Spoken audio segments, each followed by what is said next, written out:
You do not lack ability. You do not lack opportunity. And you do not lack time. What is quietly shaping your life each day is the way you are thinking about yourself. Right now, there is a greater version of you being held back not by the world but by familiar thoughts you have believed for far too long. This video is not meant to create a temporary emotional high. It is meant to break the invisible limits that are keeping you stuck in the same place. If you have ever felt that you could do more, live deeper, yet always stop right before you begin, then this is the moment you need to listen all the way through. You are not stuck because you lack ability. You are not standing still because you lack opportunity. And you are not slowing down because the world is moving too fast. What is truly deciding the direction of your life is how you see yourself in this moment. Each day that passes, you are not living according to what you are capable of doing, but according to what you believe you deserve to do. That quiet belief is shaping every choice you make, from whether you dare to speak up or stay silent, from whether you move forward or remain in a familiar place, even when it no longer makes you feel alive. You may not realize this, but your life today is the direct result of the beliefs you accepted long ago. Some beliefs were handed to you when you were young. Some were formed after a few failures.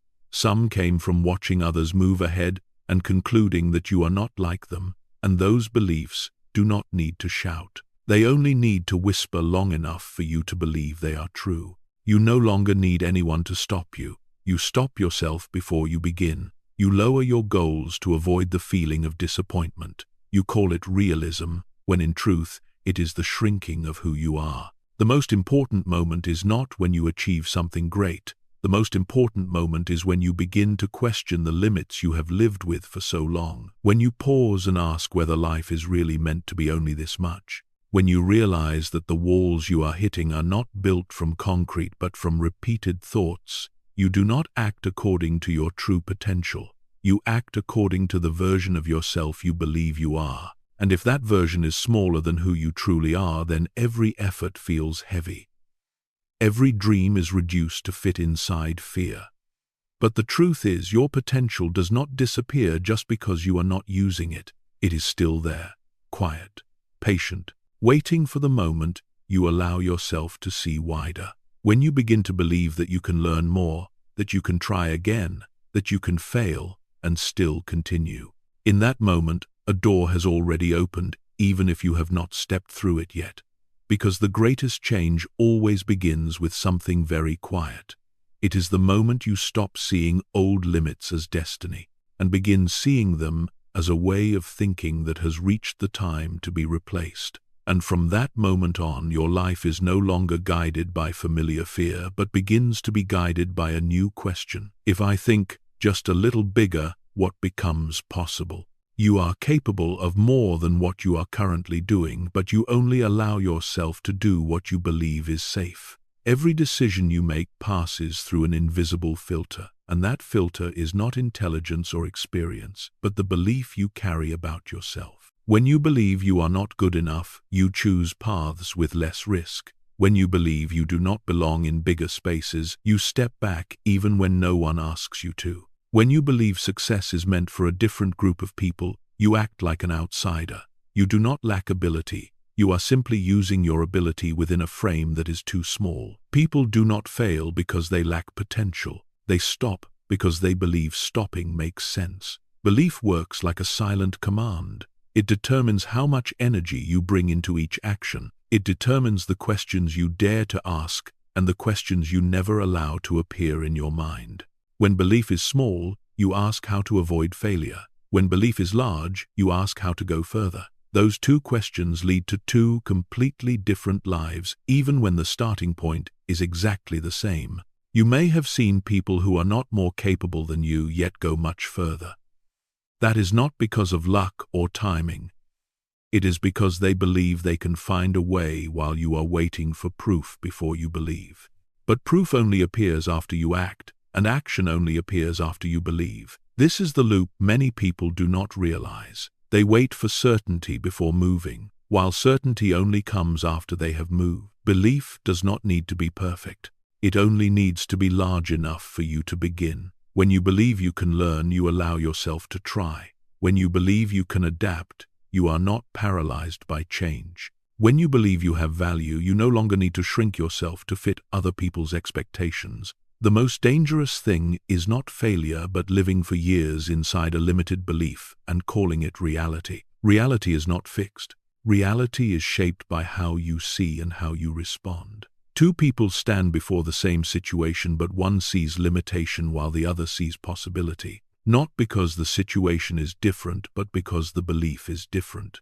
Have you ever wondered why some people speak up with ideas that are not fully formed while you wait until everything is perfect before you say a word? Not because they are smarter, but because they believe they have the right to be present in that conversation. Belief determines how much you allow yourself to show up in this world, and every time you pull back, that small belief is reinforced once again.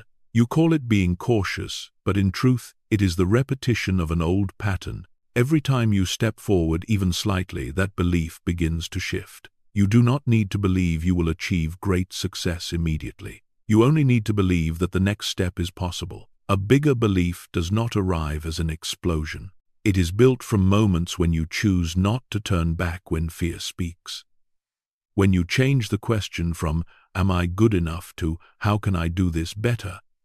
your brain begins to search for solutions instead of reasons to stop. That is the core difference. The brain does not distinguish between objective truth and subjective belief. It simply follows the question you ask. If you ask why you cannot, it will produce endless evidence to support that. If you ask how you can, it will begin to open paths you could not see before. Belief is the foundation of every outcome. You do not need to wait until you feel confident to act. You need to act to create confidence. But that action only begins when you believe you are worthy of trying. The moment you understand that you are living by belief rather than by ability is the moment you reclaim choice. You can continue living inside the familiar frame, or you can begin to expand it. And that expansion does not require you to become someone else. It only requires you to stop believing in the smaller version you have grown used to living with. When belief changes, the way you walk changes. When the way you walk changes, the road ahead begins to change its shape. And that is when you stop merely reacting to life and begin to lead it through the way you think. There is a truth few people are willing to face, which is that most of the limits in your life do not come from circumstances but from conclusions you have repeated for far too long. No one built a prison for you and locked you inside. You built invisible walls yourself with thoughts that seemed reasonable. You called them reality. You called them experience. You called them caution. But in truth, they were simply small thoughts repeated enough times to become truth in your mind. Every time you told yourself that something was not meant for you, another brick was added to the wall. Every time you saw someone else go further and concluded that they were different from you, the wall grew a little taller.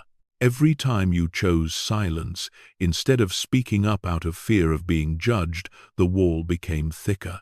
And then one day you stand before an opportunity and feel as if something is holding you back, even though no one is stopping you. That is the moment you are touching the very walls you created. The most dangerous thing about these walls is that they are invisible. You do not see them, but you feel them. You feel them through hesitation, through the sense of not being ready, through always finding another reason to wait a little longer. These walls were not built in a single day. They were constructed piece by piece through moments when you lowered your desires to fit your fear, through moments when you chose safety over expansion, through moments when you believed that living just enough was wisdom, while deep inside you knew you were shrinking yourself. You are not limited by your ability to learn or adapt. You are limited by the stories you tell yourself about who you are and how far you can go. When you believe you only fit certain roles, you will only see opportunities that match that belief. When you believe you do not belong in bigger spaces, you will not step into the rooms where your life could change. And then you look around and say that this world does not offer many options, when in truth you have not allowed yourself to see them. Small thinking does not always appear as negativity. Sometimes it appears as reason. It says, wait until you have more experience. Wait for a better time. Be certain before you act. But that certainty never comes if you do not move, and every time you wait, the wall is reinforced. You become so accustomed to that tight space that you call it your comfort zone. But the comfort zone is simply the familiar zone.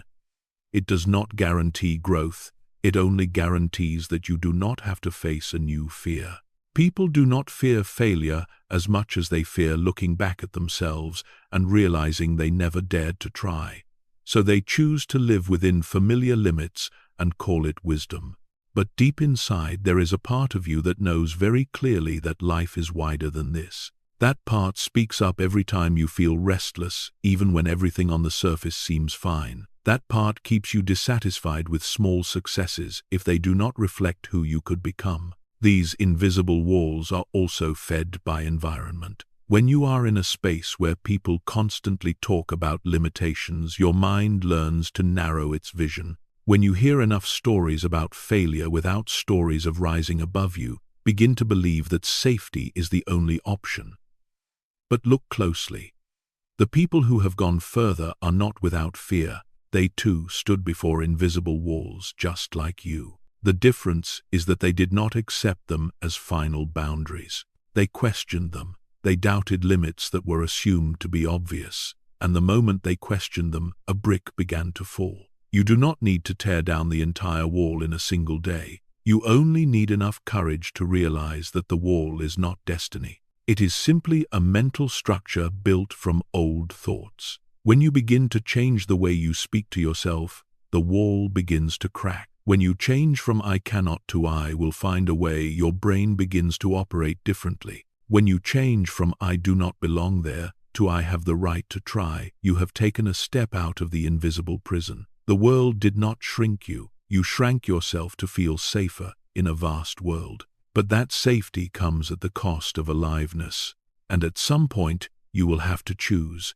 Either continue living inside familiar walls and call it reality, or begin removing each brick with bigger thoughts about yourself. The moment you realize that you built those walls is also the moment you understand that you have the right to remove them. And when a wall falls, what you see is not danger as you once imagined. What you see is space, possibility, a version of yourself that has been hidden for too long by small thoughts you are about to no longer need. There is a voice that never leaves you. It does not shout. It does not threaten. It speaks very softly, and because of that, it is easy to believe. That voice appears every time you are about to step beyond familiar limits. It says that now is not the right time. It says there are others who are better than you. It asks, what if you fail? It tells you not to make too much of it. And because that voice carries the tone of reason, you often fail to recognize that it is fear wearing a very logical disguise. You do not recognize it because that voice sounds like you. It uses your own experience to persuade you to stop. It reminds you of times when things did not work out. It brings up examples that make staying where you are seem like the wise choice. And slowly, you begin to believe that you are thinking carefully, when in truth, you are protecting yourself from uncertainty. That voice does not have bad intentions. It was created to keep you safe. The problem is that safety and growth rarely move in the same direction.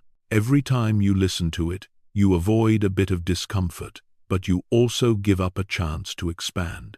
You do not notice the trade-off immediately. You only feel it as a vague sense of emptiness, a feeling that you are living below what you are capable of. That inner voice is subtle. It does not say that you are not good enough. It says that you need more preparation. It does not say that you are unworthy. It says that someone else might be more suitable. It does not say that you should quit. It says that you should wait for a more favorable time, and so you wait. You wait while time continues to pass. You wait while opportunities change shape. You wait until not acting becomes a habit. And then you call that habit your personality.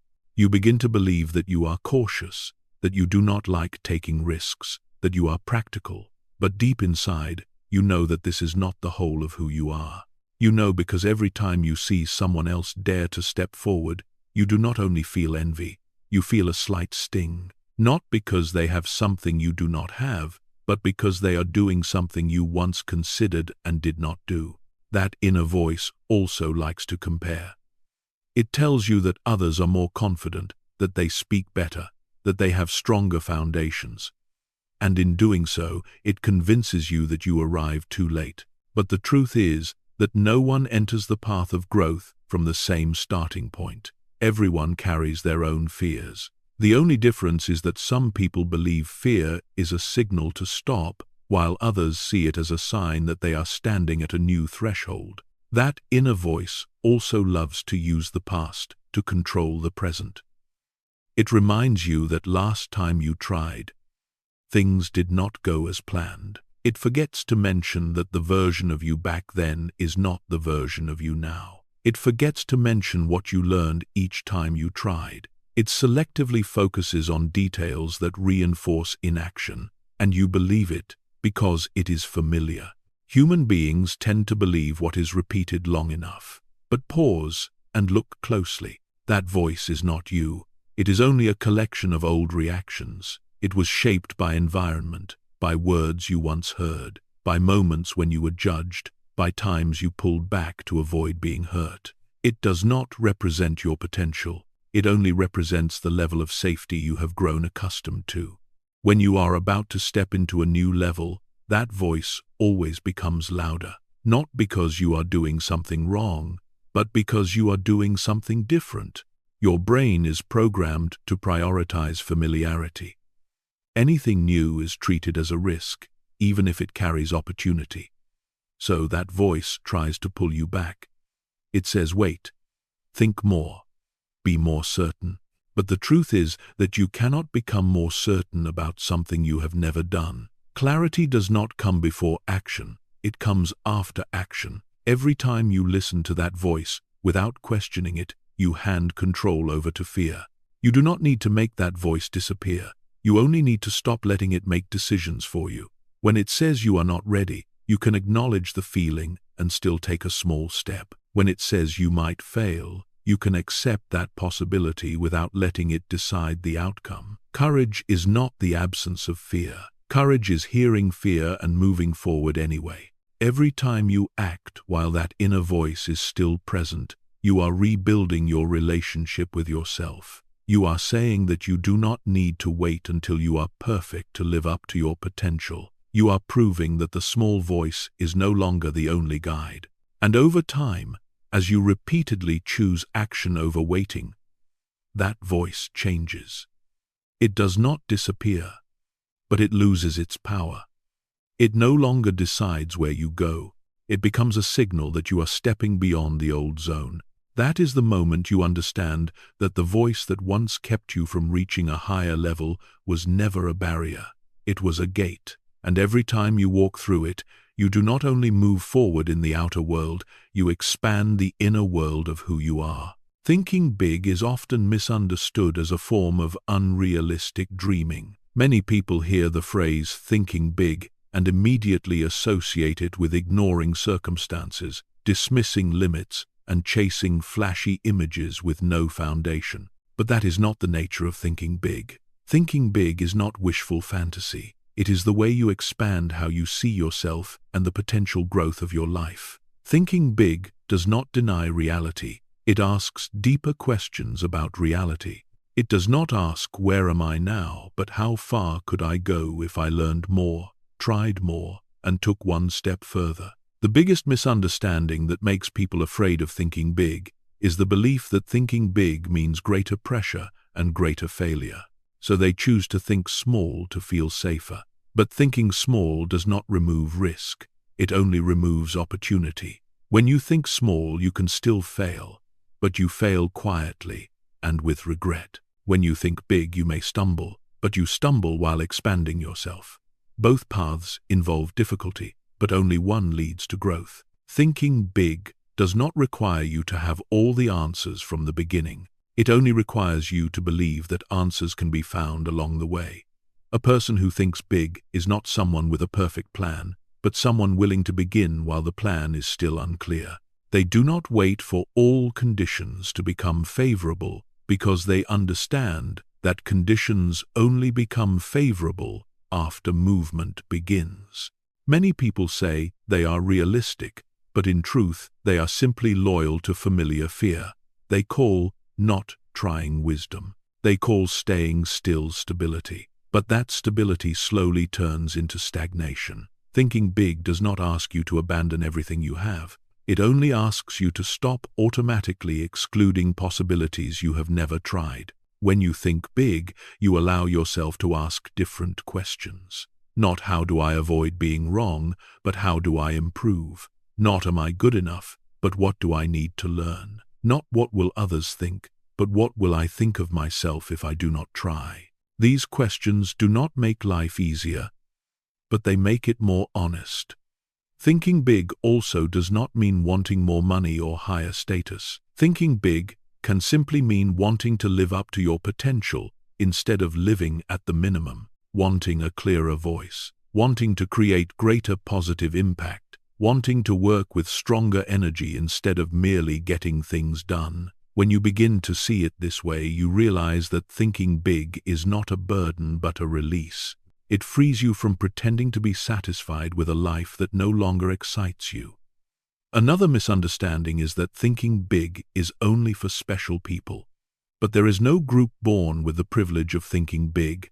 The only difference between them and the majority is that they do not let small thoughts decide their entire life. They may also have doubted themselves. They may also have feared judgment, but they did not treat those feelings as commands. They saw them as natural responses to entering the unfamiliar, and instead of turning back, they moved forward. Thinking big also does not mean you always feel confident.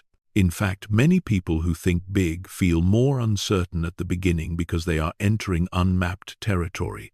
But that uncertainty forces them to learn faster, observe more closely, and grow more powerfully. Thinking small gives you a false sense of control. Thinking big gives you the chance to build real capability. When you think small, you use only a narrow portion of who you are. When you think big, you are required to expand. Expand how you learn. Expand how you connect. Expand how you view failure and success. That expansion may feel exhausting at first, but over time, it brings a sense of aliveness that thinking small never provides. You do not need to change everything at once to begin thinking big. You only need to change how you interpret what is happening. When an opportunity appears, instead of saying this is not for me, you can ask, what do I need to prepare to try? When a failure happens, instead of concluding that you are not suited for it, you can ask what you just learned. When fear appears, instead of seeing it as a signal to stop, you can see it as a sign that you are standing at a new threshold. These small shifts in interpretation gradually create a bigger mindset, and that mindset begins to influence how you move. You speak differently. You ask different questions. You choose different environments, and then you look back and realize that you have gone much further than when you believed thinking big was dangerous. The truth is that the most dangerous thing is not thinking big, but living your entire life with thoughts smaller than who you truly are. Because one day you will no longer fear failure. You will fear looking back and realizing that you did not dare to live fully. Thinking big does not promise you an easy path, but it offers you a worthy one. And the moment you understand that thinking big is not an illusion but a deliberate choice, you begin stepping beyond old limits, not with impulsiveness, but with clarity. You begin to see that reality is not a rigid wall. Reality is a space that can expand based on how you think and how you act. And from this understanding, a new movement begins to form within you. The movement of someone who no longer fears thinking big, because they know it does not take away safety, but helps them discover a stronger version of themselves. The reality you are living in is not a fixed picture. It is the direct result of how you see and how you respond. When your thinking narrows, reality narrows with it. When your thinking expands, reality begins to shift. This does not happen as a sudden miracle, but unfolds gradually through very small changes in how you pay attention to the world. You begin to notice opportunities you did not see before. You pick up signals you previously ignored. You meet people you never stepped toward before, not because the world suddenly became different, but because you widened the lens through which you view it. When you believe you can learn more, your brain begins to search for information. When you believe you can adapt, your body becomes less tense in the face of change. When you believe you can find a way, you begin to try paths you have never taken. And each time you try, even in small ways, reality responds in a new way. A conversation opens, an idea forms, an opportunity is seen earlier. This is how reality expands, not through luck, but through alignment between thinking and action. Many people believe they must wait for reality to change before they change their thinking. But that rarely happens. Reality responds only when you begin to move first. When you expand the way you ask questions, you expand the range of answers. When you raise the standards you accept for yourself, you compel the environment around you to meet a different level of energy. You do not need to control everything to expand reality. You only need to stop narrowing it with rushed conclusions. Every time you say something is impossible, you close a door before checking whether it can open. Every time you say you are not suitable, you eliminate future growth based on an old version of yourself. When you expand your mindset, you allow yourself to exist in a state of becoming rather than being finished. This state brings flexibility. It allows experimentation. It allows adjustment. It allows you to learn from misalignment without treating it as proof that you are not good enough. In this state, reality is no longer a series of events imposed on you, but becomes an interactive space where every action creates feedback. You begin to see that when you step forward a little, the world responds a little. When you speak more clearly, the world responds with greater clarity. When you act more decisively, the world responds with more fitting opportunities. Not because the world favors you, but because you are sending a different signal, a signal of readiness, a signal of expansion, a signal of someone who is no longer merely reacting, but acting intentionally. Expanding your mindset also changes how you view failure. Instead of seeing it as an ending, you see it as data that helps you adjust direction. When you view failure this way, you no longer fear it, you use it, and as fear diminishes, you dare to try more. When you try more, the probability of success increases. This is not blind positive thinking. This is systems thinking. A system where every step carries information, and every piece of information helps you go further. Reality expands when you stop tying your identity to immediate results. When you stop saying, "I am a failure because one attempt did not work." When you stop saying, "I am successful because one moment went well," you begin to see yourself as someone who is learning and moving forward. And in that space, you have permission to try again without losing your worth. Expanding your mindset also directly affects how you use time and energy. When you think small, you spend enormous energy protecting your current image. When you think big, you use that energy to build something new. You care less about what others think and focus more on who you are becoming. This creates a subtle but powerful shift. You ask for permission less. You make decisions faster. You accept uncertainty as part of the process. And that acceptance keeps you from becoming paralyzed when things are unclear. Reality also expands through the people you engage with. When your mindset expands, you naturally seek environments that stimulate growth. You listen to different stories. You learn from different perspectives. You no longer seek agreement but expansion. And these relationships reflect your new mindset back to you. They challenge you. They lift you. They require you to show up as a stronger version of yourself. Not because anyone forces you, but because you placed yourself in that space.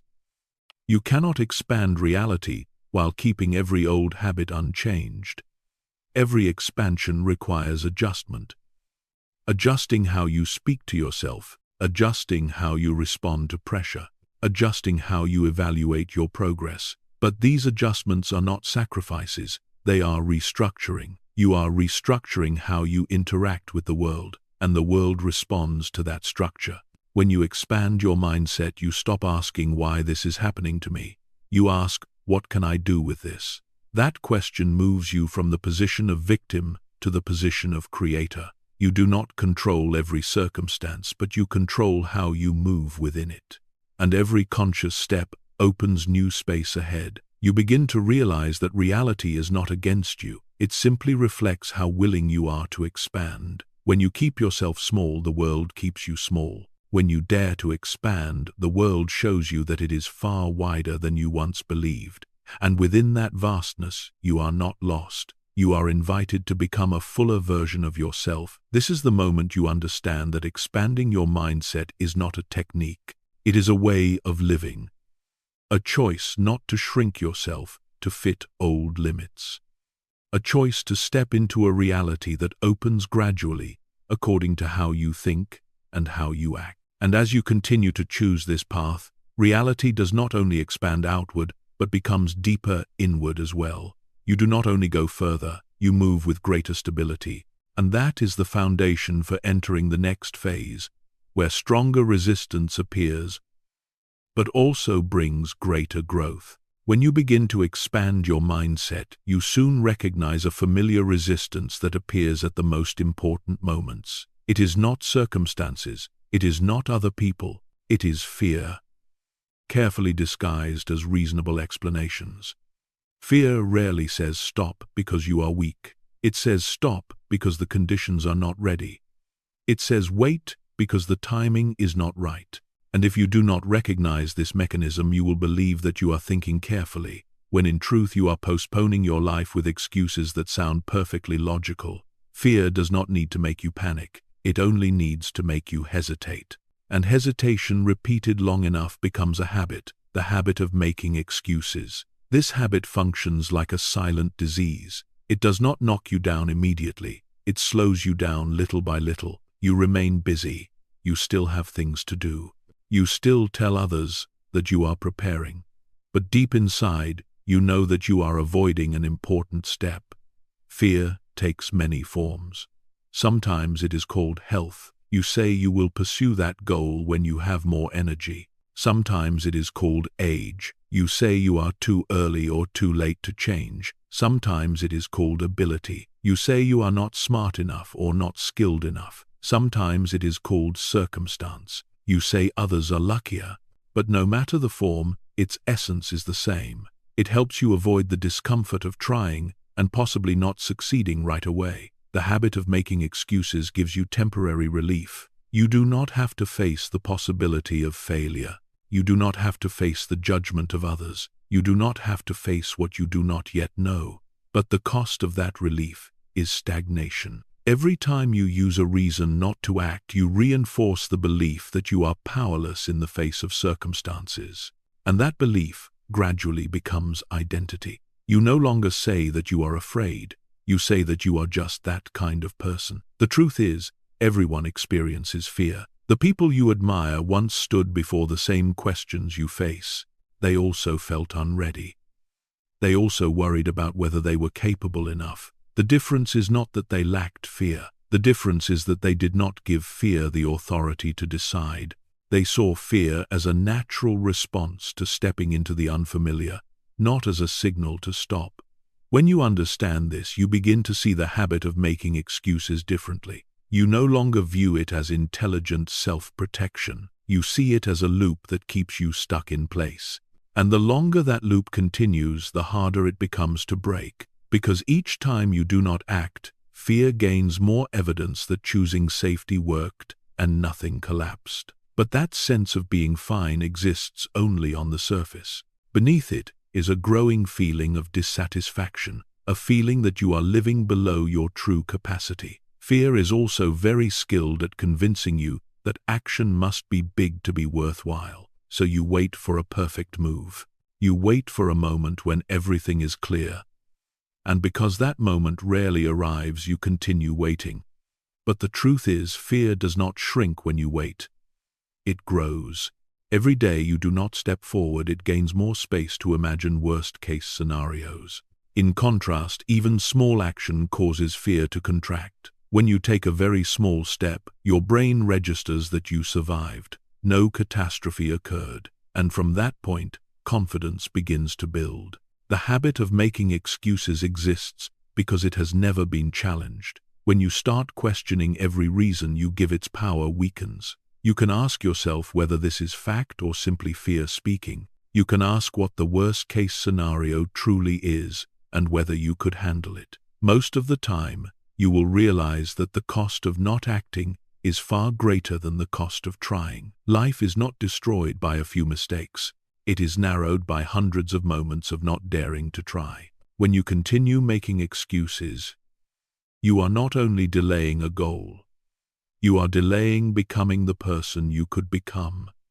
And that creates an ever-widening gap between who you are now and who you have the potential to be. That gap is the source of the inner fatigue many people feel but cannot name. To break this silent disease, you do not need to eliminate fear completely. You only need to change how you respond to it. When fear appears, you do not need to argue with it. You only need to act at the minimum level required to break the loop. A phone call, a question, a small step of preparation. These actions send a new message to the brain that fear is no longer in control. And when you repeat this, a new habit begins to form, the habit of acting even without certainty. This habit does not immediately make life easier, but it makes you stronger. And that strength does not come from the absence of fear, but from no longer being governed by it. When you look back, you will see that the reasons that once held you back did not disappear. They simply lost their power. And in that moment, you begin to shift from someone who reacts to someone who acts. You no longer ask whether you should step forward. You ask how you will step forward. And that is the critical transition that carries you into a new stage, where action becomes the true antidote to fear and to the habit of making excuses that has existed for far too long in your life. Every time you choose to wait, you think you are buying more time to prepare. But what you are really doing is giving fear more space to grow. Waiting does not make you clearer. It only makes negative scenarios more vivid in your mind. When you have not acted, your brain has no real data, and when there is no data, it automatically fills the gap with imagination. The brain is designed to protect you, so it naturally leans toward worst-case scenarios. That means with each day you do not take a step forward, fear gains another reason to exist. It tells you that if this were truly safe, you would have already done it. It uses your own delay as evidence against you. This is a loop many people get trapped in without realizing it. They wait until they feel ready, while readiness only appears after action. No one feels ready before the first time. People only begin to feel familiar after they have started. When you do not act, you are not just staying in place. You are moving backward in your mind. Every day you do not try is a day you reinforce the belief that you are not capable, and that belief grows stronger than the original fear. Action works in the opposite way. It does not need to be big. It only needs to happen. The moment you take even a very small step, your brain receives a new signal. You did something you previously only thought about. And the world did not collapse. That signal is extremely important. It begins to weaken the power of fear. Not because fear disappears, but because you have proven that it does not control you. Action creates experience. Experience creates evidence, and evidence creates confidence.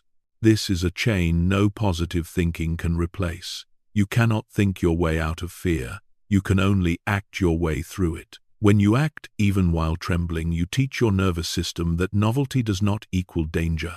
And each time you repeat this, the fear response diminishes. In contrast, when you wait, your nervous system learns that avoidance is the safe option. And so the next time fear appears, it arrives faster, stronger, and more convincing.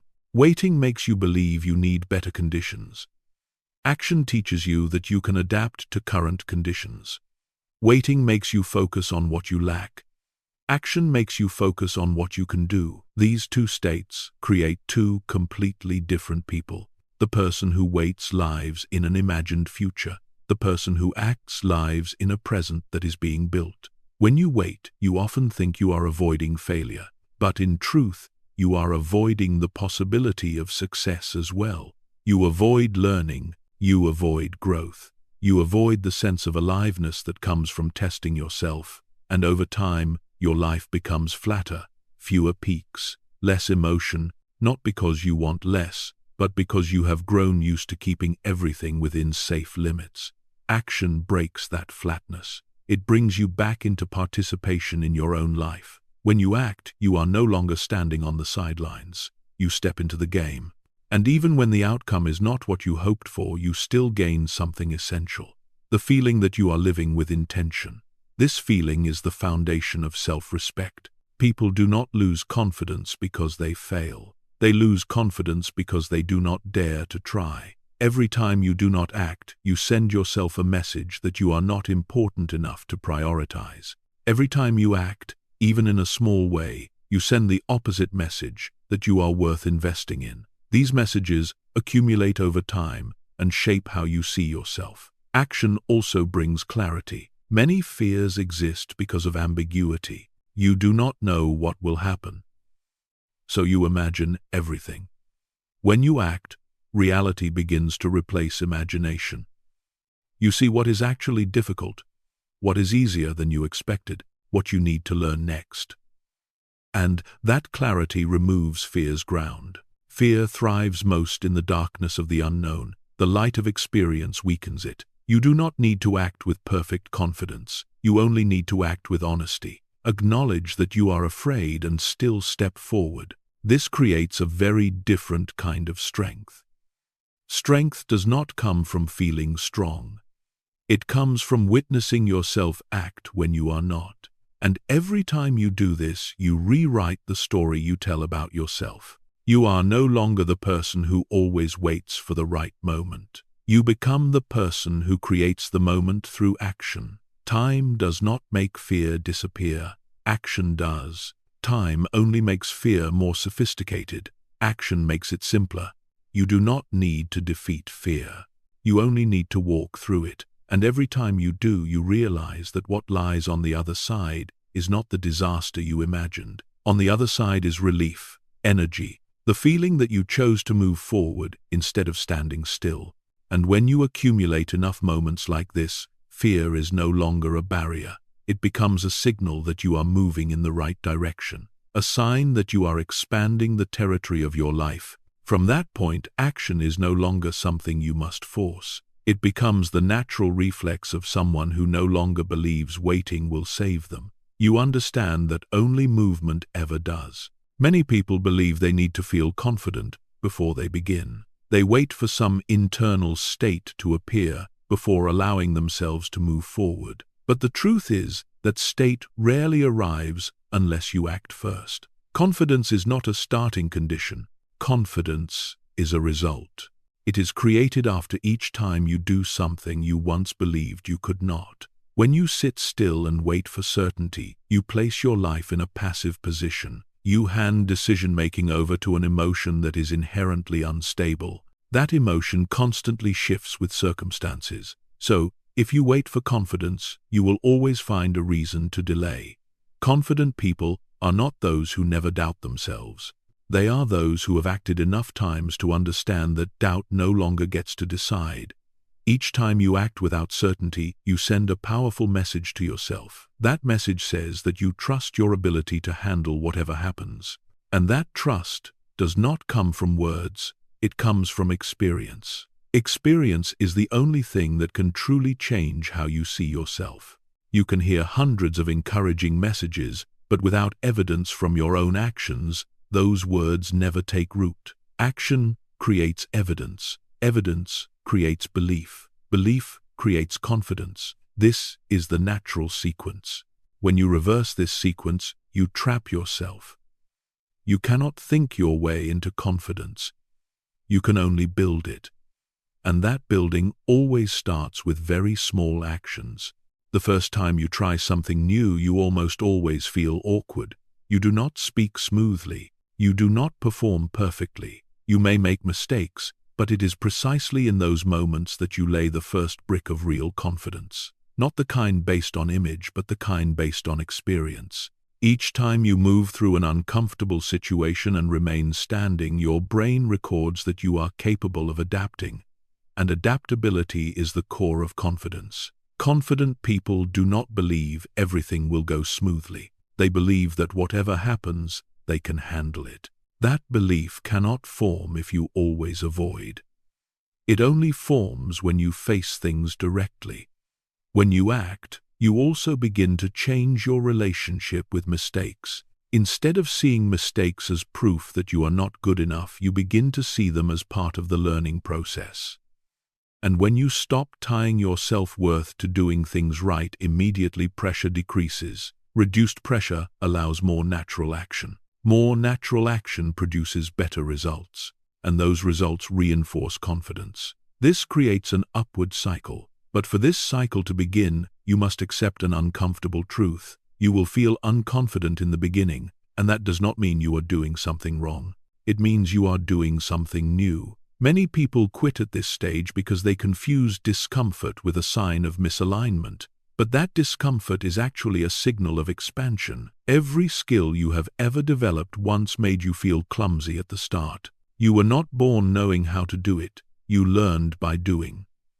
Confidence works the same way. It is not a fixed personality trait. It is a trainable skill. When you see confidence this way, you stop waiting for it to appear. You begin creating it through intentional action. A conversation you once avoided, an opinion you once held back, a decision you once delayed. Each of these actions is like a small workout for your confidence muscle. At first, that muscle is weak, it tires quickly, it shakes. But with consistent training, it grows stronger. And when it grows stronger, you stop overthinking.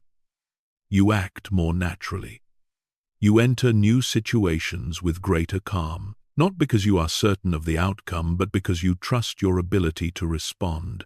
False confidence depends on everything going according to plan. Real confidence depends on your ability to adjust when plans change, and only action teaches you how to adjust. You cannot learn that from the sidelines. When you act, you also begin to see the difference between fear and real danger. Many things that scare you are not truly threatening. They only threaten the familiar image you hold of yourself. When you move beyond them, you do not lose safety. You shed an old version that has become too small. And in that new space, you breathe more easily. You speak more clearly. You stand more upright, not because you are trying to appear confident, but because you have witnessed yourself handle situations you once believed were impossible. Confidence also does not come from doing big things immediately. It comes from keeping small promises to yourself. When you say you will do something and you follow through, even at a basic level, you build internal trust. This trust is very different from external validation. It does not depend on praise or outcomes. It depends on alignment between your words and your actions. And as that alignment grows, confidence becomes more stable. You no longer need others to confirm your worth. You have your own evidence. Each time you act without certainty, you are doing the opposite of your old habit. You stop letting emotions dictate action. You let action shape emotion. This is a critical reversal. It moves you from reactive to proactive. You are no longer guided by how you feel today. You are guided by who you choose to become today.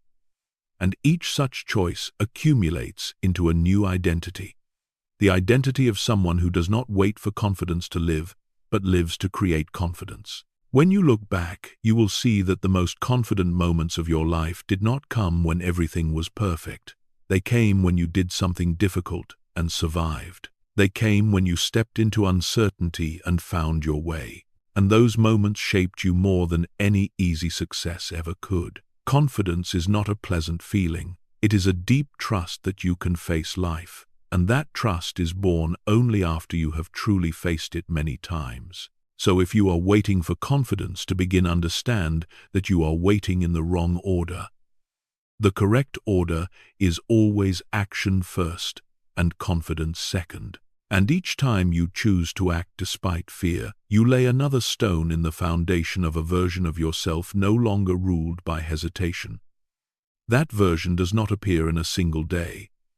It is built step by step, but every step matters. And when enough steps have been taken, you will realize that confidence is not something distant. It is the natural result of living in alignment with the potential unfolding within you. Many people only allow themselves to feel valuable when they achieve a big result. They believe that only when there is a clear achievement recognized by others do they deserve to trust themselves. But this way of thinking causes them to miss the true foundation of growth. Trust is not built from rare, explosive moments. It is rebuilt day by day through small wins that no one else sees. Each time you do something you previously avoided, you create a win. Each time you keep a promise to yourself, even at the most basic level, you strengthen internal trust. These wins are not loud. They do not create intense excitement, but they carry deep power because they tell you that you are someone you can rely on. When you consistently do small things you said you would do, your brain begins to update the image of who you are. You are no longer someone who always procrastinates. You are no longer someone who gives up easily. You become someone who can move forward step by step even without certainty. This image is not created by affirmations. It is created by living evidence. And that evidence comes from repeated small actions. People do not lose trust in themselves because of one big failure. They lose it because of hundreds of times they did not keep promises to themselves. Each time you say you will do something and then do not, a small crack forms in your internal trust. One crack does not cause collapse, but repeated often enough it creates a weak structure. In contrast, each time you follow through on a commitment, even imperfectly, one brick is restored, and over time that structure becomes solid again. Small wins are powerful because they are within your control. You cannot control the final outcome. You cannot control how others respond, but you can control whether you take one more step. When you focus on small wins, you shift attention from results to process, and process is where your power lies. This greatly reduces pressure. You no longer need to prove anything to anyone. You only need to show up and do your part today. When you do that, a sense of stability begins to form, a feeling that you are moving in the right direction, even if you have not arrived yet. Many people underestimate the power of small actions because they do not feel grand. But precisely because they are not grand, they are sustainable. You can maintain them every day. And it is that consistency that creates real change. A small action repeated daily is far more powerful than one big action that happens once. Small wins also teach you to look at yourself more fairly. Instead of focusing only on what you have not done, you begin to acknowledge what you have done. This is not to inflate your ego, but to prevent your effort from becoming invisible. When effort becomes invisible, motivation slowly drains. When effort is acknowledged, motivation is nourished. You do not need to celebrate loudly. You only need to recognize that you showed up, that you tried, that you moved forward even imperfectly. That recognition nurtures a deep belief that you can continue. Small wins also change how you view failure. When you measure progress by presence, you no longer see a hard day as an ending. You see it as part of the flow. You may slip one step, but you do not turn back. You do not conclude that you are not suited just because of one moment of fatigue. You understand that progress is not linear, and this understanding keeps you from quitting when emotions dip. Each small win is a reminder that you are building something larger, not through explosions, but through consistency. When you look back after some time, you will see something very clearly. You are no longer the same person you were before, not because you achieved everything you wanted, but because you became someone who no longer turns away from themselves. Trust rebuilt this way is very stable. It does not depend on favorable conditions. It remains even when you face obstacles, because you have a history of getting through hard days with small steps, and that history becomes a psychological foundation for greater challenges ahead. Small wins also change how you set goals. You are no longer obsessed with doing a lot in a single day. You focus on doing a few important things well. This helps you use energy more efficiently. You stop burning yourself out in short bursts of effort. You build a rhythm you can sustain. This rhythm is not flashy, but it takes you far, and going far is what matters. When you accumulate enough small wins, something interesting happens. You begin to trust yourself naturally, not because you tell yourself you should trust yourself, but because you have seen yourself act enough times. This trust does not need protection. It stands on its own. You are less shaken by outside opinions. You are less likely to quit when you face resistance, because you no longer rely on validation to exist. You rely on your relationship with yourself, and that relationship is built daily through small but honest actions. Small wins also create a ripple effect. When you trust yourself, you move differently, you speak differently, you make decisions faster, and these changes affect how others respond to you, not because you are trying to impress, but because you carry a different energy. The energy of someone who has repeatedly proven to themselves that they can continue. This opens doors you did not touch before, not because you became perfect, but because you became reliable to yourself. And from this foundation you are ready to enter phases that demand more. Phases where only solid internal trust keeps you steady. Small wins may go unnoticed by others, but they are quietly rewriting the story of who you are. That story no longer revolves around not being enough. It revolves around moving forward, and that shift alone is enough to change how you live each day. The attitude you carry each day does not only affect how you feel, it quietly shapes what moves toward you and what moves away. Attitude is the signal you send into the world, and the world responds to that signal with remarkable consistency. When you enter a day with skepticism, everything feels heavier. Problems appear larger. Opportunities feel more distant. People seem harder to approach. But when you enter that same day with an open and constructive attitude, within the same circumstances, entirely different details emerge. You see possibility instead of obstacles. You see collaborators instead of competitors. Not because the world has changed, but because the lens you are using to see it has shifted. Attitude is not pretending to be optimistic. It is a deliberate choice about where you place your attention. When you constantly focus on what you cannot control, you feel powerless. When you focus on what you can control, you reclaim agency. And this agency is not loud. It shows itself in how you respond when things do not go as planned. A person with a grounded attitude is not someone who is always cheerful. They are someone who does not allow circumstances to dictate their entire inner state. They understand that life will always fluctuate, but their response is what creates the long-term trajectory.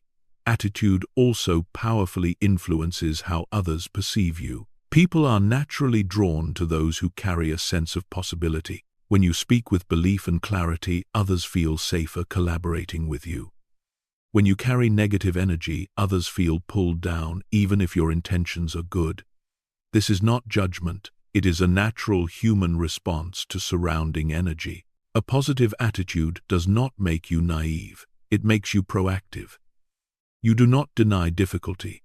You face it directly and ask what you can do next. That question completely transforms the experience of living. Instead of getting stuck in complaint, you move into solution. Instead of wasting energy resisting reality, you use that energy to adapt. And adaptability is a core driver of progress. Attitude also determines how you see other people. When you view life through scarcity, you judge more easily. You compare more. You feel threatened by others' success. But when you view life through expansion, you see others' success as evidence of what is possible. You do not need to diminish anyone to feel larger. You understand that helping others move forward does not pull you backward. It expands your network and your capacity. People who think big often share one trait. They carry an attitude that lifts others. Not because they are more moral, but because they understand that the environment they create will reflect back to them. When you encourage others, you also strengthen confidence within yourself. When you speak well of others, you create a positive space that you are also part of. Attitude also determines how you interpret failure. With a negative attitude, failure becomes proof that you are not enough. With a constructive attitude, failure becomes information for adjustment. These two perspectives lead to very different reactions. One causes contraction, the other leads to learning and continuation. And over time, repeated reactions become identity. You do not need to change your entire attitude in one day. You only need to begin with small moments. When something goes wrong, you can pause and choose not to react on autopilot. You can ask what this is teaching you. You can ask what the next step is. These questions move you from the position of victim to the position of leader. Attitude also shapes how you begin and end each day. When you start your day by looking for something constructive, you set the tone for a different chain of reactions. When you end your day by acknowledging what you did accomplish, even in small ways, you reinforce the belief that you are moving forward. These habits do not change the world overnight, but they change how you walk through it. And how you walk determines where you arrive. When your attitude shifts, opportunities begin to appear in places you once overlooked. A conversation becomes more meaningful. An offer becomes clearer. A door opens, not because you were lucky, but because you were ready to step through. A constructive attitude does not guarantee that everything will be smooth, but it does ensure that you will not miss opportunities disguised as challenges. It helps you see potential inside imperfect situations. And it is often within those situations that people grow the most. Attitude is also the foundation of resilience. When you believe each day has value, you do not quit because of a difficult phase. You understand that progress has rhythms of rise and fall. You do not judge an entire journey by a single moment. And that patience allows you to go much further than those who only move when things feel easy. Ultimately, attitude is how you choose to live when no one is watching. It shows in how you speak to yourself in quiet moments. When you choose self-respect over self-blame, you build a healthy internal relationship. That relationship is the foundation of all external achievement. You cannot build a meaningful life from a contracted attitude. But when you choose an expansive attitude, the world responds with corresponding opportunities. Not immediately, not always clearly, but consistently enough that when you look back after some distance, you will see that how you viewed life led you somewhere very different. A place where you not only achieved more, but lived more deeply, and from this foundation you are ready to move into the next stage, where big thinking must be anchored by clear direction, so expansion is not only wide, but steady and intentional. Big thinking without being anchored by clear goals easily drifts. It creates inspiration but not progress. It makes you feel capable but does not tell you which direction to move.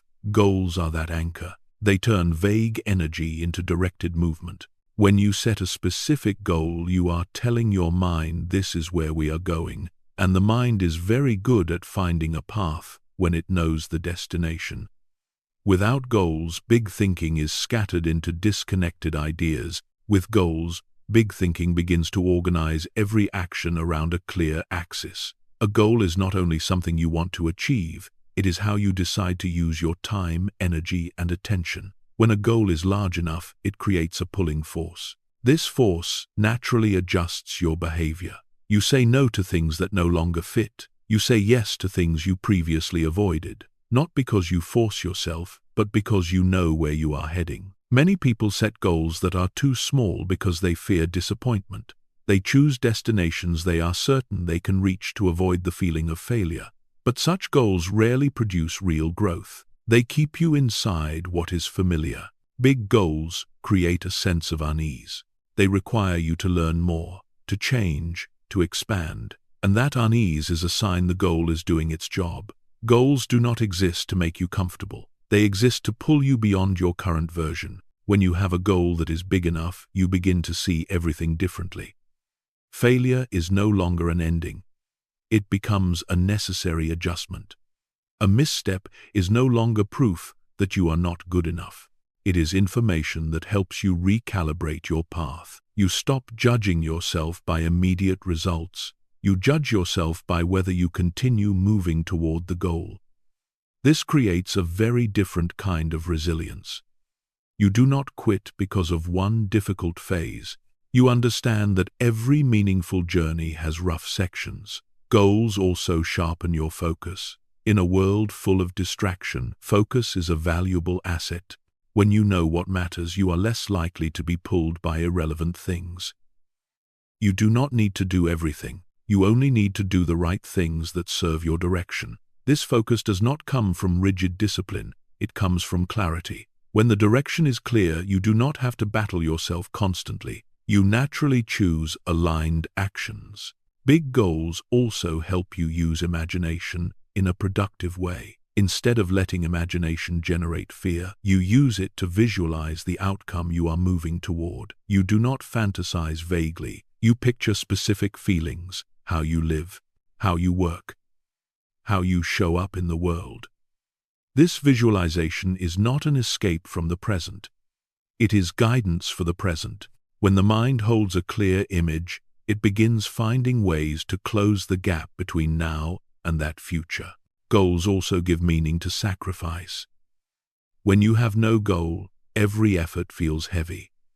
You do not know what you are striving for, but when the goal is clear, each time you decline short-term comfort, you know what long-term outcome you are investing in. This turns sacrifice into choice. You do not feel forced, you feel intentional, and the feeling of choice is the foundation of sustainable motivation. A big goal does not need to be perfect. It only needs to be clear enough to guide you.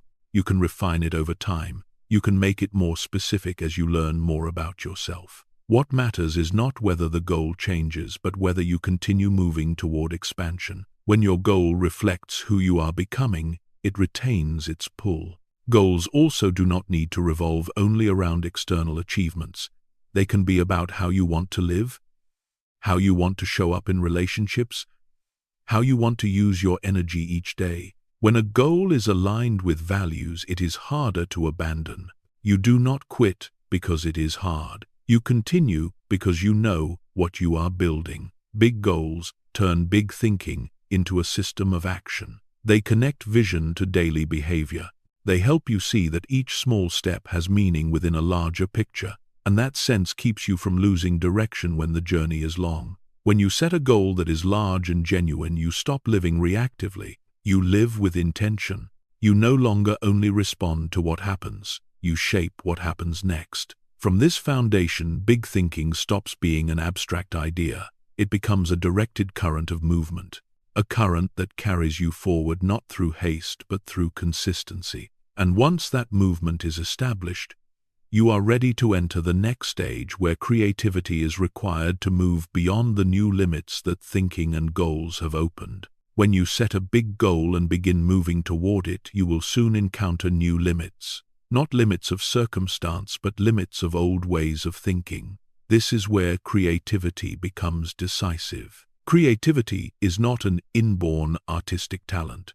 It is the ability to view a problem from more than one angle, instead of accepting the first perspective that appears. Big thinkers do not get stuck on the question of whether something is possible. They shift to the question of how it might be possible. This shift opens a completely different mental space. Instead of closing down, they begin searching for paths.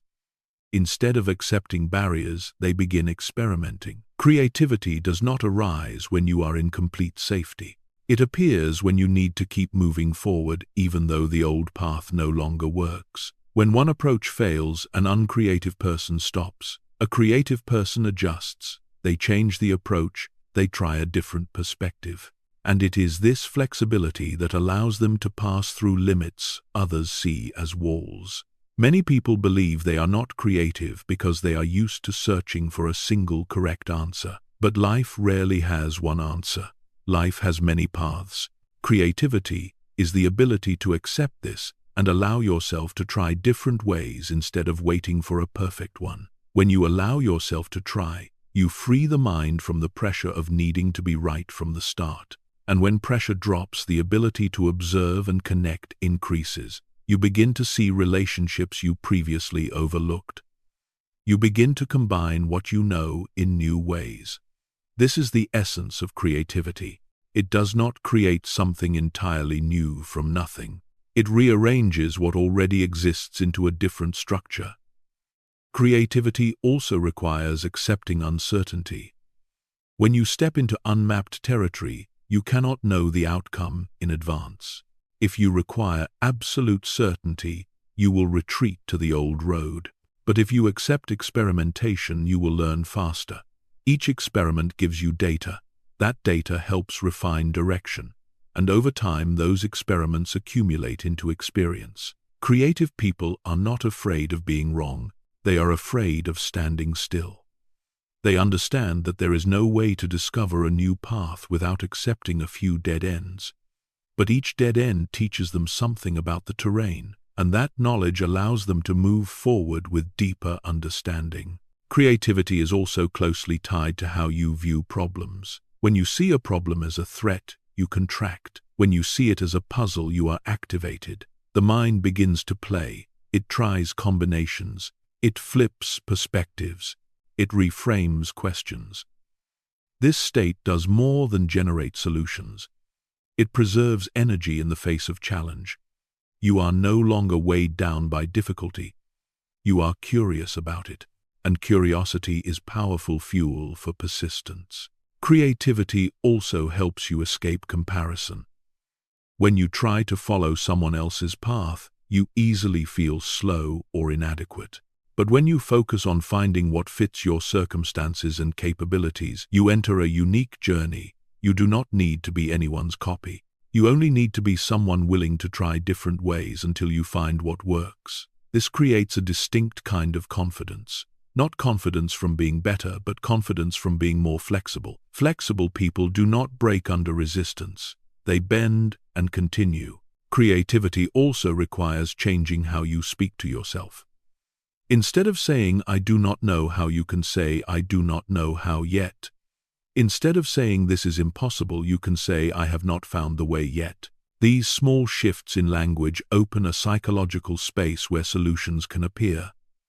The mind works differently when it is not boxed in by early conclusions. Creativity is also nourished by environment.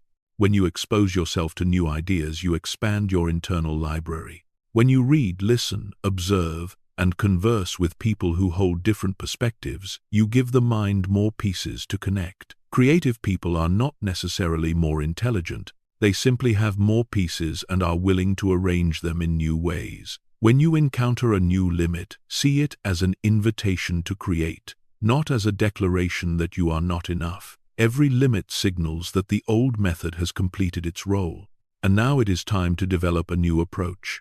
When you see limits this way, you do not become discouraged. You become engaged. You stop asking why this is happening to me. You ask who this is asking me to become. Creativity also teaches patience with process. Good ideas rarely appear instantly. They need time to mature. They require trial and error.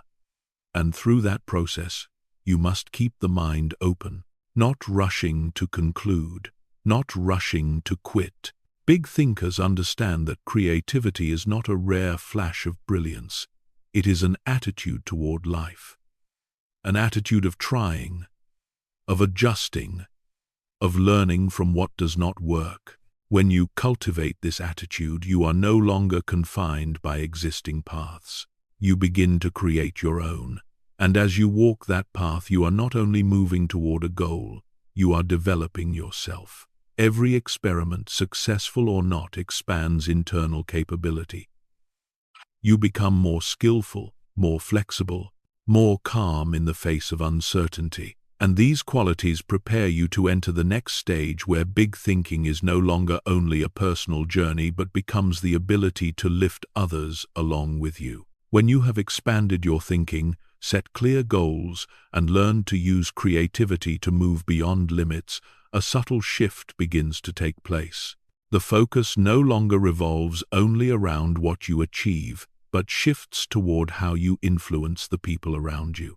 This is where big thinking moves into a deeper level. Leadership does not begin with a title. It begins with how you treat people. A true leader does not need to stand above others to direct them. They stand beside them to lift them up. They create space where others feel seen, heard, and trusted. When you do this, you do not only help others grow, you expand your own capacity. Leadership, in this sense, is not control. It is positive influence, built through consistent attitude and action. When you believe in the potential of others, you send a powerful message that growth is possible. That message is often met with effort beyond expectation. People tend to rise to the expectations placed upon them. When you look at others through the lens of trust, you activate the best within them. This does not require you to be perfect. It requires you to be present and genuine. Leadership is also expressed through the way you communicate. Big thinkers understand that words carry energy. When you speak about others with respect, you create an atmosphere of collaboration. When you speak with criticism, you create defensiveness. Leadership is not about proving that you are right. It is about helping the group move in the right direction. And to do that, you must choose language that supports rather than weakens. When you give praise at the right moment and in specific ways, you reinforce positive behavior. When you offer feedback with respect, you preserve the dignity of the person receiving it. These details may seem small, but they shape the culture around you. That culture then reflects back and directly influences how you work and how you are supported. Leadership also requires humility. A true leader does not need to be the smartest person in the room. They need to be the one who creates conditions for collective intelligence to emerge. They listen. They are willing to admit when they do not know, and that honesty builds trust. Trust is the foundation of every lasting relationship. Without trust, there is no real collaboration, and without collaboration, there is no meaningful achievement. Leadership is also revealed in how you respond when things do not go as planned. When you blame, you weaken collective morale. When you take responsibility, you strengthen it. Taking responsibility does not mean carrying everything alone. It means maintaining clarity and calm to find solutions. Others watch how you respond to decide how they will respond. And over time, your responses become the unspoken standard for the group. Leadership is also the ability to see potential before it is fully visible. Many people need someone to believe in them before they dare to believe in themselves. When you become that person, you create impact far beyond your direct actions. You do not just help one person move forward. You create a chain reaction where those who are lifted go on to lift others. This is how influence spreads, quietly but enduringly. Leadership does not require you to always be strong. It requires you to be consistent. Consistent in how you treat people. Consistent in the values you uphold. Consistent in how you show up. When others know what to expect from you, they feel safe. And that sense of safety allows them to experiment, create, and grow. Leadership also begins with how you lead yourself, how you keep promises to yourself, how you move through difficulty, how you learn from mistakes. These things are observed even when no one says them aloud. People learn more from what they see than from what they are told. When you live in alignment with what you believe, you become a point of reference. No persuasion required, no force needed, simply through presence. When you lift others, you do not make yourself smaller, you expand the shared space. You create an ecosystem where many people can grow at the same time. And in that ecosystem, success is not a zero-sum game. It is a process of rising together.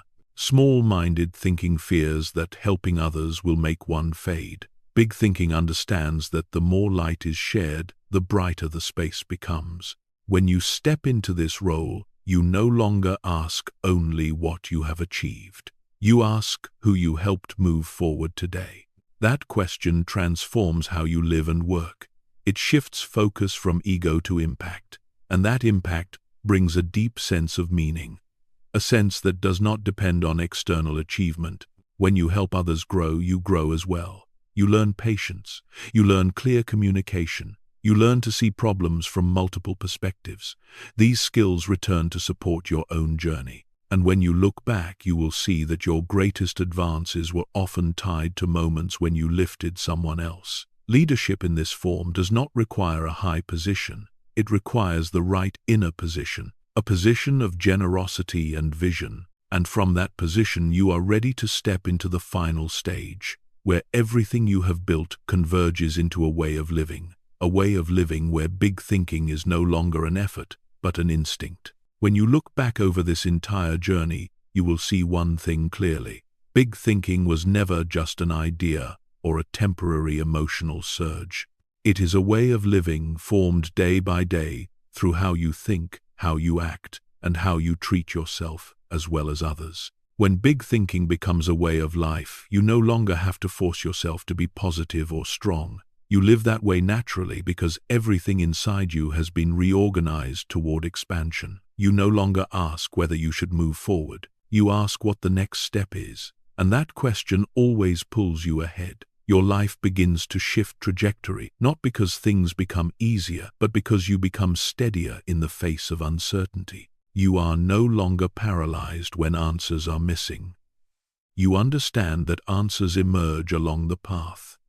You no longer shrink when fear appears. You see it as a signal that you are entering a new level of growth. At this point, big thinking is no longer about setting distant goals. It is about choosing not to shrink yourself in the small decisions you make every day. How you begin your morning, how you speak to yourself when things do not go as planned, how you respond when obstacles appear, how you treat others when no one requires you to be kind. All of these choices create a new trajectory, the trajectory of someone who no longer lives by reaction but by intention. When big thinking becomes a way of life, you do not need to prove your worth. You do not need to compare or chase validation.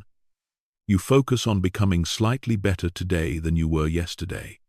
And that accumulation over time creates a profound distance. Not a distance between you and others, but between who you are now and who you once believed you could only ever be. Your life begins to open in ways that are ordinary yet deeply meaningful. Conversations become richer. Opportunities appear more naturally. Decisions are made with greater clarity. You are no longer swept along by everything happening around you. You have an internal axis to return to. That axis is built on the belief that you can learn, adapt, and move forward regardless of circumstances. When you live this way, you become a source of stability for yourself and for others. Not because you have all the answers, but because you are no longer afraid of the questions. You are no longer afraid of starting again. You are no longer afraid of moving slowly. You are only afraid of turning away from your potential. And that fear keeps you honest with the path you have chosen. Big thinking as a way of life does not make you perfect. It makes you present. You live more fully with what is and with what is becoming. You do not postpone life until everything is ready. You live inside the process of making it ready. And that is the greatest difference of all. In the end, you understand that life does not change in a dramatic instant. It changes when you stop shrinking yourself in very ordinary moments. When you choose to speak instead of staying silent, choose action instead of waiting. Choose learning instead of self-judgment. Choose lifting others instead of competing. These choices are not always easy, but they are always clear, and that clarity carries you further than any short-lived motivation ever could. When big thinking becomes a way of life, you no longer look for miracles. You become the process. You no longer wait for a new trajectory. You are already living in it. And from this point, your life is no longer guided by old limits. It is guided by a question that remains open. Where will I expand today? You have reached the end of this journey. And if you are still here, it means that a very deep part of you is ready to live differently. What you have just heard is not a story meant to create a temporary emotional reaction. It is a map that shows why your life has been guided by belief rather than ability. Why small thinking builds invisible walls. Why fear and the habit of waiting keep you standing still. And why small daily actions can rebuild confidence, expand thinking, and change the trajectory of your life. You have seen that thinking big is not daydreaming but a way of living, a way of choosing not to shrink yourself in ordinary decisions. When you change how you think, you change how you move. When how you move changes, the path ahead changes as well. Thank you for giving your time and attention to walk this entire journey.